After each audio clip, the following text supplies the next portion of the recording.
Le président de la République affirme la solidarité absolue de la Mauritanie avec le Qatar et appelle à l'unification des rangs arabes et islamiques pour défendre les intérêts de la nation.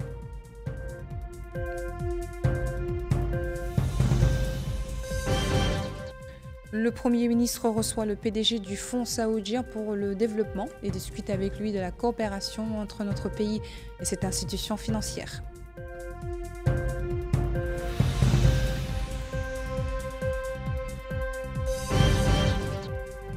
Le ministre de l'économie et des finances supervise à Nouakchott la signature du protocole d'accord avec le Fonds saoudien pour le développement au profit de plusieurs secteurs gouvernementaux.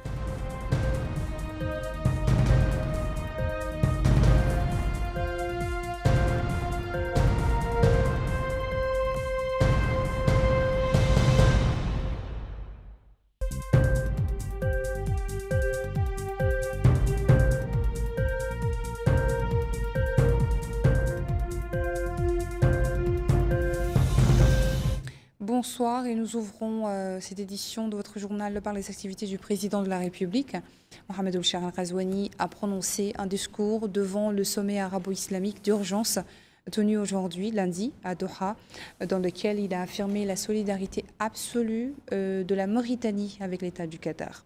Le président a en outre appelé à l'unification des rangs arabes et islamiques pour protéger les intérêts et la dignité de la nation et prévenir toute tentative visant à compromettre sa sécurité et sa stabilité. Et Dalifal.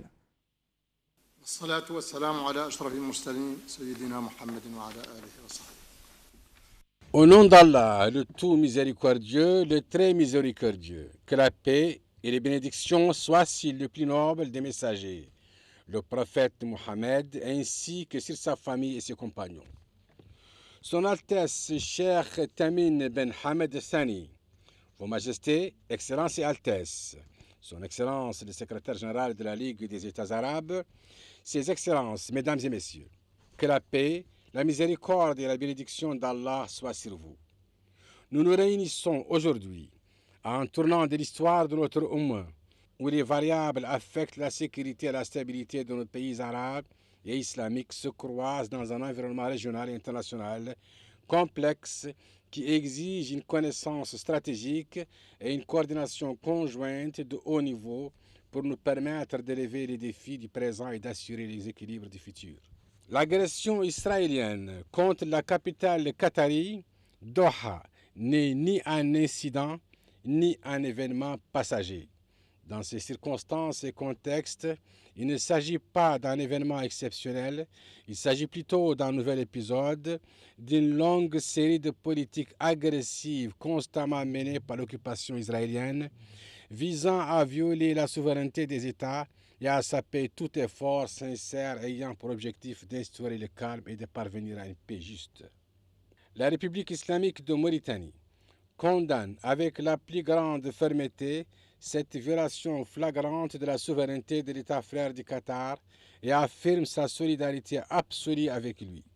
Elle considère toute atteinte à la sécurité du Qatar comme une atteinte à la sécurité nationale arabe et islamique, et toute violation de sa souveraineté constitue une provocation dangereuse qui ne peut être ni acceptée ni ignorée. Vos Majestés, Excellences, Altesses et Excellences, l'agression contre l'État du Qatar représente une dangereuse escalade et une preuve concluante du manque de volonté politique de l'occupation en faveur de la paix. Elle révèle son insistance persistante à poursuivre sur la voie de l'agression et du génocide, une voie qui ne fait que menacer directement la paix et la sécurité régionale et internationale, saper les fondements de la stabilité et miner le cadre international sur lequel reposent les systèmes de sécurité collective. Nous sommes collectivement conscients de la dynamique non conventionnelle croissante qui se dessine dans la région. Cette dynamique place nos pays face à un fardeau stratégique important, exigeant le renforcement des liens communs et des valeurs de solidarité pour préserver notre sécurité collective et la stabilité régionale. La nature de cette phase nécessite un passage de réactions individuelles vers une position unifiée, cohérente et capable d'influencer le cours des événements, Ainsi, le message à transmettre clairement est que la politique de violation d'escalade ne sera pas réprimée par le silence, mais plutôt par une position commune et sérieuse, fondée sur des mécanismes internationaux pertinents qui protègent la souveraineté des États, préservent la dignité des peuples et rétablissent le respect du droit international en tant que pilier fondamental de la paix et de la sécurité internationale. À cet égard, le rôle de la communauté internationale et de ses institutions, au premier rang desquelles le Conseil de sécurité, devient une nécessité et non une option. Il est de sa responsabilité directe de garantir le respect des règles du système international. En outre, toute approche globale de la stabilité durable ne peut ignorer la question palestinienne car elle est au cœur du conflit, la clé de l'équilibre de la région et le fondement de toute paix juste et durable. En conclusion, la République islamique de Mauritanie renouvelle son appel à l'unification des rangs arabes et islamiques afin de protéger les intérêts de la dignité de la Oumma et de prévenir toute tentative de porter atteinte à sa sécurité et à sa stabilité. Que la paix, la miséricorde et les bénédictions d'Allah soient sur vous. Assalamu alaikum wa rahmatullahi wa barakatuh. Le président Mohamed Ould Cheikh Al-Ghazouani a participé à la séance d'ouverture du sommet arabo-islamique d'urgence qui s'est ouvert donc cet après-midi à Doha. Le sommet auquel participent plusieurs dirigeants de pays arabes et islamiques a pour objectif d'aborder l'attaque israélienne qui a visé Doha mardi dernier. Les ministres des Affaires étrangères des pays arabes et islamiques avaient tenu hier à Doha une réunion préparatoire au cours de laquelle ils ont discuté du projet de déclaration finale qui sera présenté aux dirigeants lors du sommet ce lundi.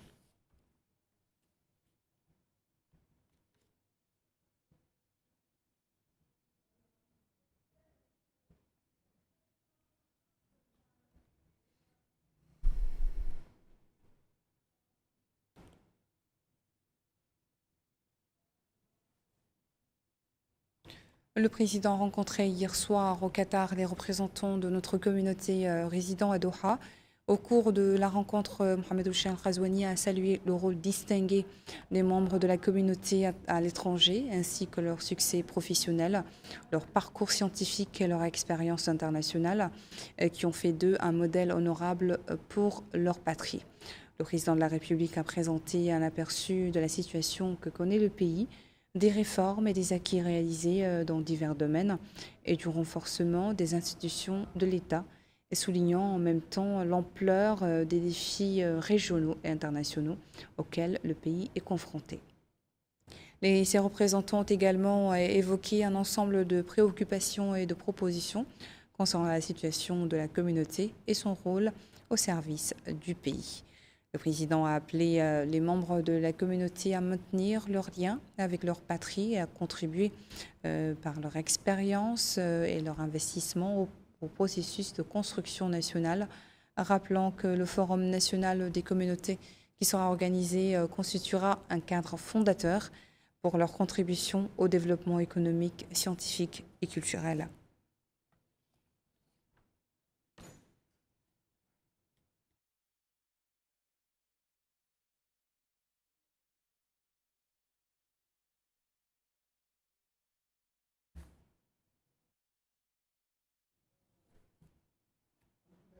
À Nouakchott, le Premier ministre Mokhtar Oudjaï a reçu aujourd'hui à son bureau au sein de la primature le directeur général du Fonds saoudien pour le développement, Sultan Ben Abdelrahman Al-Marshad, accompagné d'une délégation de son institution.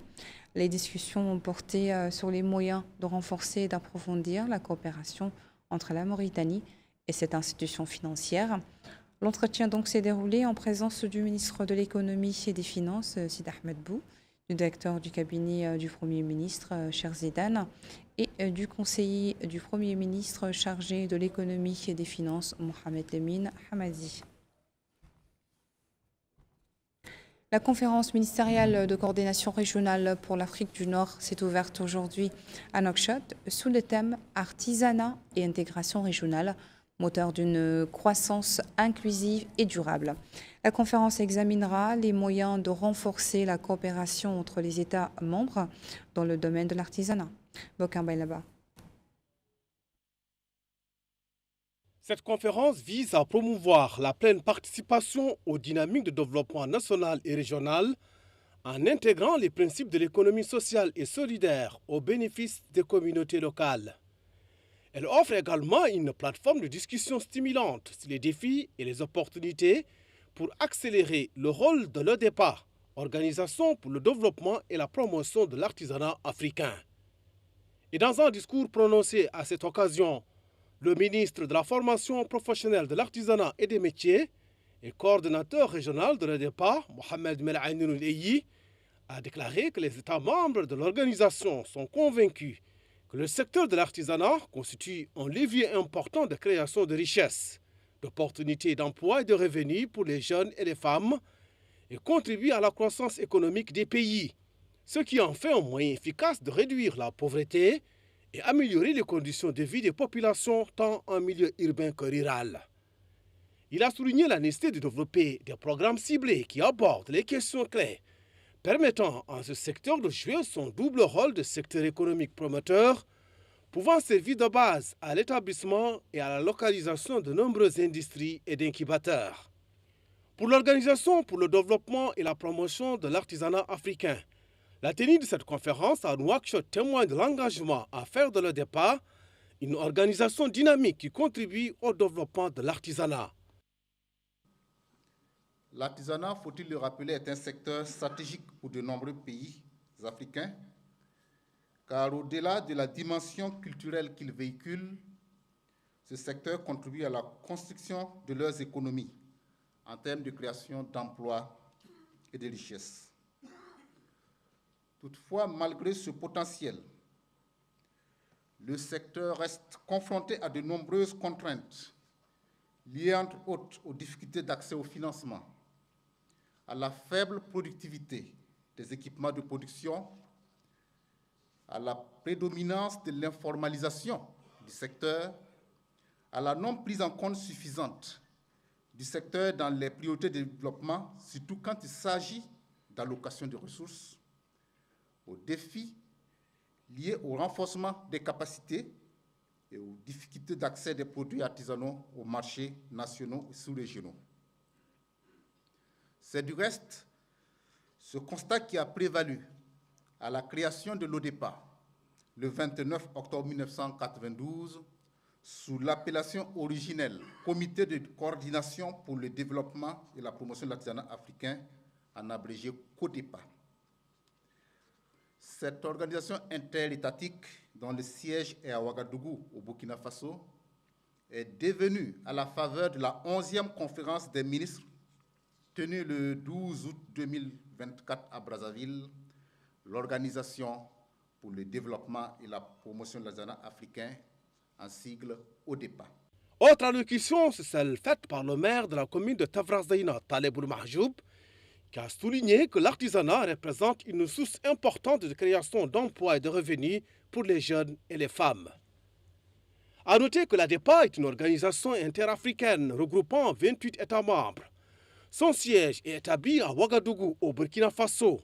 Sa mission est de promouvoir le développement harmonieux du secteur de l'artisanat à l'échelle du continent africain pour booster sa contribution au développement économique des pays. Le ministre de l'économie et des finances a supervisé aujourd'hui à Nouakchott la signature de mémorandum avec le Fonds saoudien pour le développement. Ces mémorandums visent à créer des projets de développement qui contribueront à la fourniture de certains services publics aux citoyens. Mohamed Khattat pour le compte rendu.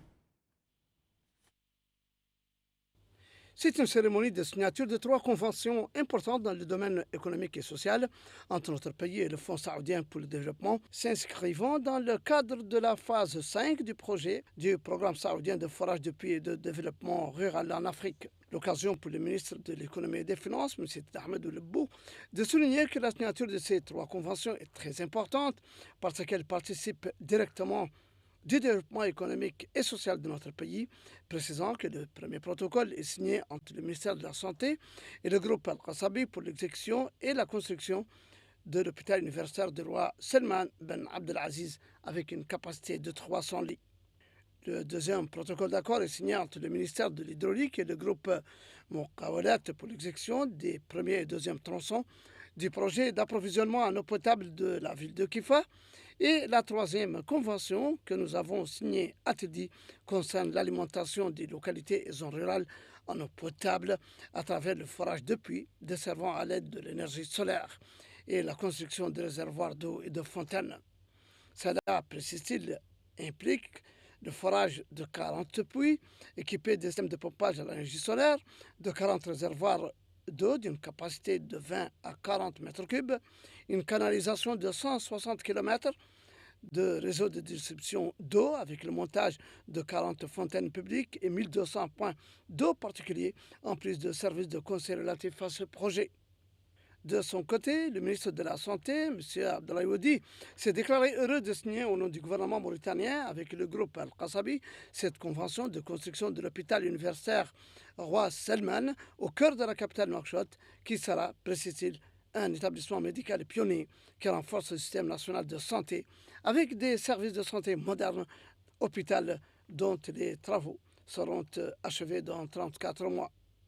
Pour sa part, la ministre de l'Hydraulique et de l'Assainissement, Mme Amal Bent Mouloud, a souligné que le secteur avait achevé les appels d'offres pour les 2 premiers tronçons financés par le fonds saoudien et que des contrats avaient été signés avec les entreprises qui exécuteraient les travaux, signalant leur démarrage dans un avenir proche. Elle a souligné que le rôle du fonds dans ce projet ne se limitait pas au suivi et à l'accélération des 2 tronçons financés par le fonds saoudien, mais avait plutôt un impact sur l'accélération des autres tronçons financés par les partenaires au développement. De son côté, le président, directeur général du Fonds saoudien pour le développement, Sultan Abdurrahman Al-Marshad, s'est dit heureux de se retrouver aujourd'hui en Mauritanie pour signer ces accords octroyant une subvention à hauteur de 6 millions de dollars du Fonds saoudien pour le développement afin de disponibiliser l'eau à travers le programme de forage de puits d'approvisionnement en eau potable dans différentes zones rurales de la Mauritanie, en plus du projet de construction et de mise en œuvre de l'hôpital universitaire du roi Salman Ben Abdelaziz, qui devrait contribuer au développement du secteur de la santé et au renforcement des capacités des cadres nationaux.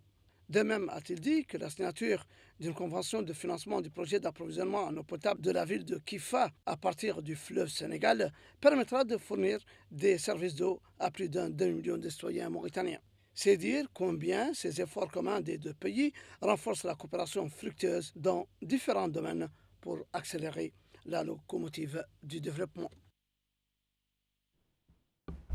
Dans la wilaya du Abdel Rabi, le ministre de l'élevage a tenu ce matin à Ayoun une réunion avec les éleveurs et les acteurs du secteur de l'élevage.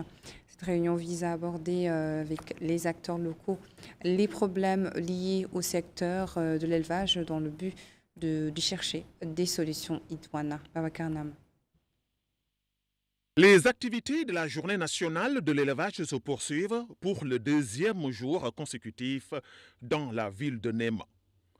L'événement a été marqué par l'organisation d'expositions spécialisées présentant les produits issus de l'élevage et leurs dérivés, ainsi que par des ateliers techniques portant sur les méthodes d'amélioration des races, les soins de santé animale et l'utilisation des technologies modernes dans la gestion des exploitations. Les participants ont souligné que ces activités représentent une occasion précieuse d'échanger des expériences et de découvrir des initiatives réussies dans le domaine de l'élevage, tout en ouvrant des perspectives d'investissement et de partenariat. Nous sommes aujourd'hui à Néma dans le cadre des Journées nationales de l'élevage, sous l'initiative de son Excellence Monsieur le ministre de l'élevage, Mokhtar Ghagui. C'est d'une importance capitale. Aujourd'hui, ces journées constituent une étape importante dans le cadre du développement du bassin laitier au niveau de Fort-Charquet. Ça constitue aussi un appui extrêmement important pour la société, parce que le ministère de l'élevage a pris comme objectif de fournir 30 000 litres par jour à la société dans 30 mois. Donc, il faut ce genre d'initiative, il faut la présence de l'État, il faut la présence du ministère auprès des éleveurs, auprès aussi de la société pour appuyer, pour accompagner le développement du bassin laitier. La Journée nationale de l'élevage constitue aussi pour le ministère une opportunité de réaffirmer son engagement à soutenir les initiatives visant à promouvoir le cheptel à travers des programmes de formation, d'encadrement de terrain et de facilitation de l'accès des éleveurs au soutien et à l'accompagnement nécessaire. Les activités de la semaine culturelle ont débuté dans la ville de Nima avec une forte présence officielle et publique. L'événement a été marqué par les présentations folkloriques et poétiques, reflétant la richesse du patrimoine national et la diversité de la créativité culturelle de la wilaya du Hadd el-Sharqi. Mohamed Khatat. C'est sous les airs de la musique populaire, chantée dans une atmosphère conviviale et bon enfant, qu'a démarré cette première édition de la Semaine nationale de la culture et des arts dans le Hadd el-Sharqi. Donnant le là de cette manifestation, le ministre de la Culture, des Arts, de la Communication et des Relations avec le Parlement, porte-parole du gouvernement, M. Hussein Ouel-Medou, s'est félicité de cette rencontre dans la ville de Nema, capitale du Hadd el-Sharqi. Ville, dira-t-il, de l'authenticité et de l'histoire, carrefour de la cohésion et de l'ouverture et berceau des valeurs.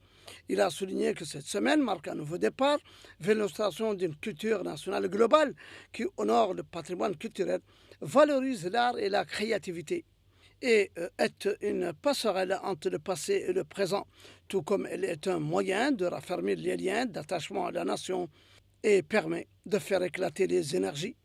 Il a souligné que l'édition actuelle sera suivie d'événements culturels et prestigieux, notamment le festival de musique qui se tiendra dans la ville début octobre.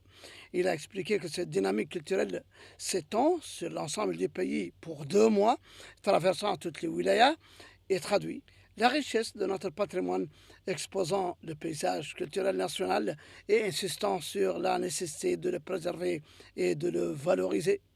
Des manifestations culturelles sont animées, des conférences centrales évoquant des thèmes majeurs comme l'unité et la cohésion nationale, les questions des jeunes et leur autonomisation, la découverte du potentiel touristique des régions de l'intérieur et son impact positif sur l'économie, ainsi que la sensibilisation sur les dangers de la drogue. Pour sa part, le président de la région du Hadd el-Sharqi, M. Mohamed Ould Tijani, a souhaité la bienvenue à la délégation officielle, exprimant la fierté des habitants du Hadd el-Sharqi du choix de la ville de Nema pour accueillir la première édition de cet événement culturel majeur. Il a considéré cela comme un hommage à la région et à ses habitants qui continuent de jouer un rôle essentiel dans la préservation du patrimoine culturel authentique. Le programme de la semaine comprend diverses activités, notamment des représentations théâtrales et musicales, des expositions de produits, des séminaires intellectuels sur l'identité culturelle, des concours de poésie, ainsi que des espaces de discussion et d'échange entre acteurs culturels. Les travaux d'une formation au profit des enseignants de langue nationale ont débuté aujourd'hui à l'école normale supérieure. Cette formation s'inscrit dans le cadre de la coopération entre le ministère de l'Éducation et de la réforme du système d'enseignement, l'Institut des langues arabes et l'Institut national pour la promotion et l'enseignement des langues nationales en Mauritanie. Guédalifal. Une session de formation dédiée aux enseignants des langues nationales a été lancée à Nouakchott, organisée par l'École normale des instituteurs de Nouakchott. Cette session s'inscrit dans le cadre de la promotion d'une pédagogie adaptée à l'enseignement biplurilingue dans un pays riche en diversité linguistique et culturelle.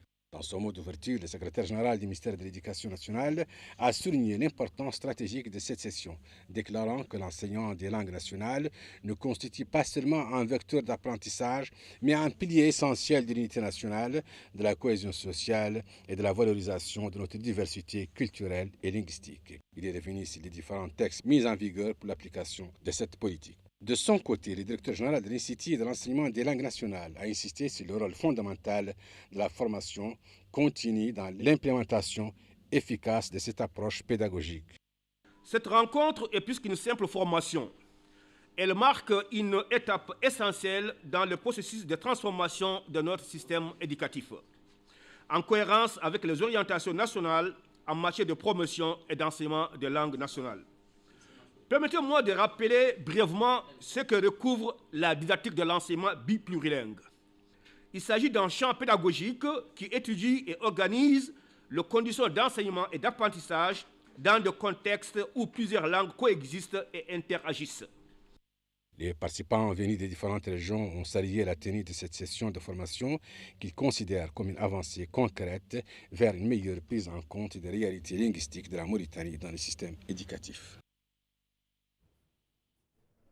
Les travaux d'un autre atelier de formation sur l'intelligence artificielle au profit de journalistes de la télévision de Mauritanie ont débuté aujourd'hui à Nouakchott. La formation est organisée conjointement par le Centre de formation et d'échange à distance, CEFED, relevant du ministère de la Transformation numérique, de l'innovation et de la modernisation de l'administration et la télévision de Mauritanie. Bokar Bailaba.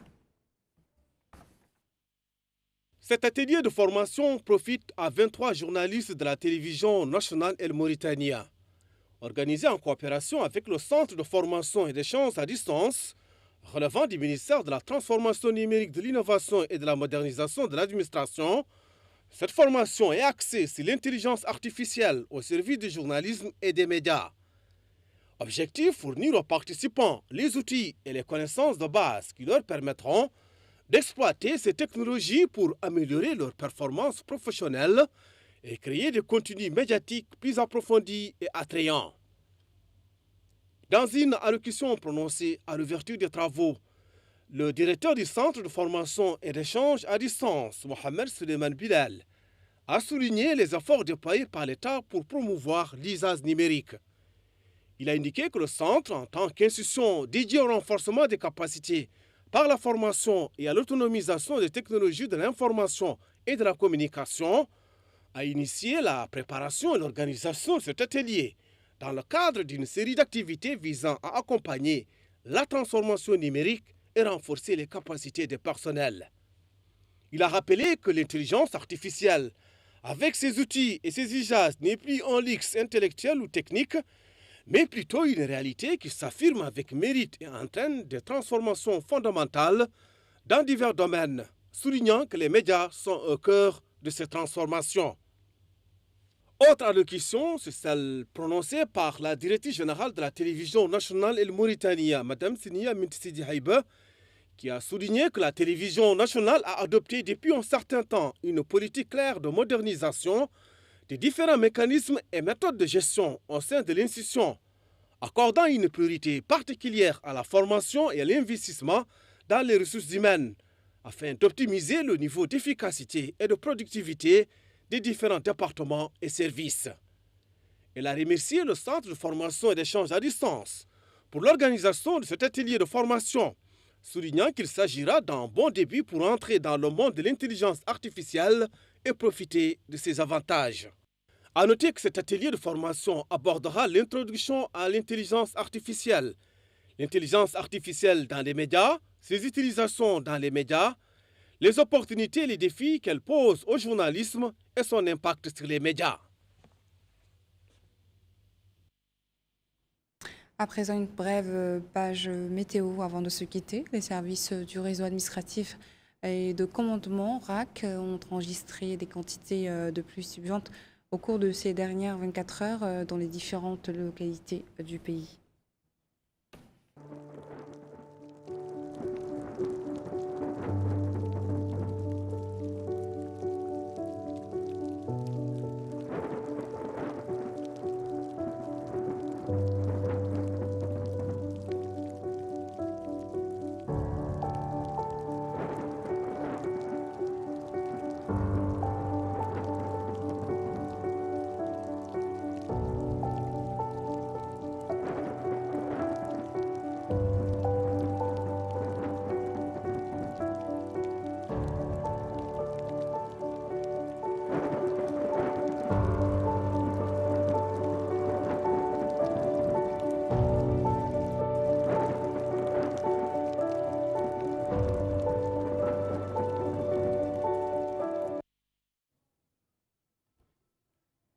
À présent, je vous invite à suivre le rappel des titres.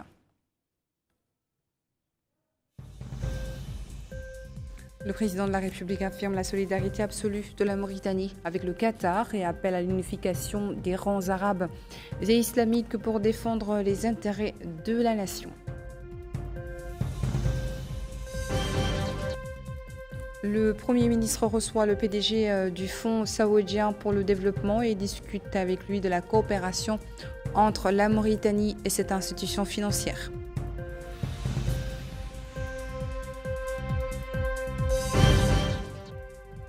Et le ministre de l'économie et des finances supervise à Nouakchott la signature du protocole d'accord avec le Fonds saoudien pour le développement au profit de plusieurs secteurs gouvernementaux.